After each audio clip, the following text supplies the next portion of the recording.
Black and white.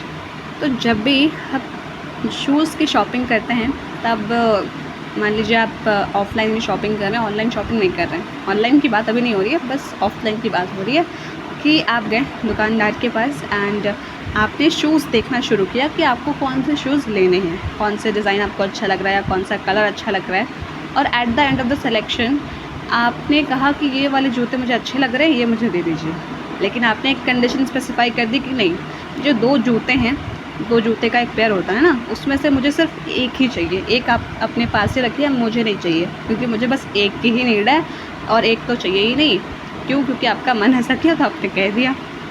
अब ये सुनते ही फॉर श्योर दुकानदार जो हैं वो ज़रूर बोलेंगे कि आपको नहीं चाहिए तो कोई बात नहीं, बट इसके भी पैसे मैं लूँगा। क्यों? क्योंकि आप सिर्फ़ एक सिंगल पीस ले रहे हो उस पेयर में से और एक को ऐसे ही वेकेट छोड़ रहे हैं, तो कोई और कस्टमर तो ज़रूरी नहीं है ना कि वो भी उसकी ऐसी चॉइस हो कि वो सिर्फ़ एक सिंगल पीस ले, ना कि एक पेयर ऑफ शू ले। तो आप उसके भी पैसे दे दीजिए, फिर कोई बात नहीं है। भले आप इसको यहाँ पर छोड़िए या एक लेकर जाइए, बट दोनों के पैसे देने होंगे।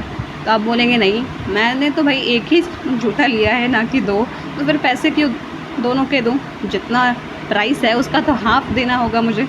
तो ये तो आपके मन की उपज हो गई, ये कोई स्टाइल नहीं हुआ कि एक जूते पहन लिए एक पैर में और एक में कुछ नहीं पहना। That's not right, I feel so.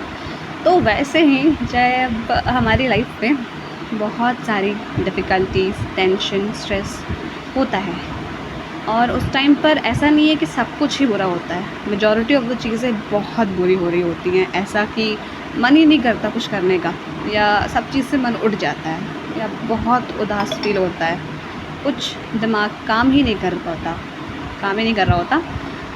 और उस टाइम पर ना हमारी ऑब्ज़र्वेशन स्किल्स, यानी कि जो भी हम आस-पास चीज़ें ऑब्ज़र्व कर रहे होते हैं, उसमें हम बस इतना ही ऑब्ज़र्वेशन देख रहे होते हैं कि क्या गलत हो रहा है हमारे साथ। ये नहीं देख रहे होते कि गलत होने के अलावा, मतलब जो हमें गलत लगता है उसके अलावा भी कुछ चीज़ें ऐसी हो रही हैं जो सही हो रही हैं, बट हमारा ध्यान वहाँ नहीं जा रहा है, हमारा फ़ोकस उधर नहीं जा रहा है, फ़ोकस शिफ्ट नहीं हो रहा। अब ऐसा भी नहीं कहना है कि आप अपना ध्यान पूरी तरह से उन टेंशन से, उन डिफ़िकल्टीज़ से, उन चैलेंजेस से हटाकर उन चीज़ों पर लगाइए जो चीज़ें अच्छी हो रही हैं। वो भी एक तरीका होता है अपने माइंड को रिलैक्स करने का, लेकिन उन डिफ़िकल्टीज़, परेशानियों को सॉल्व करना, फेस करना तो ज़रूरी है, तो वो तो करना ही है।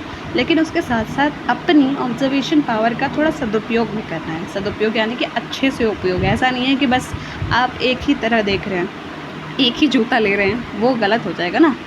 आप जब भी जूता ही लेंगे तो 2 लेंगे, बिकॉज़ वही सही होता है। नहीं तो फिर वो पैशन नहीं होता है कि एक पैर में जूते पहन लिए, एक में नहीं पहना। सबके लिए नहीं होता, भले ही आपके लिए हो सकता है, वो आपके लिए थिंकिंग सही हो सकती है कि आप एक शू लेना चाहते हैं या सिर्फ़ एक चीज़ों को ही देखना चाहते हैं। दोनों चीज़ें होती हैं और हमें दोनों को ही ऑब्ज़र्व करना होता है अपनी ऑब्ज़र्वेशन पावर को यूज़ करके, ताकि थोड़ी अच्छी भी दिखें चीज़ें, थोड़ी नॉट सो गुड भी दिखें।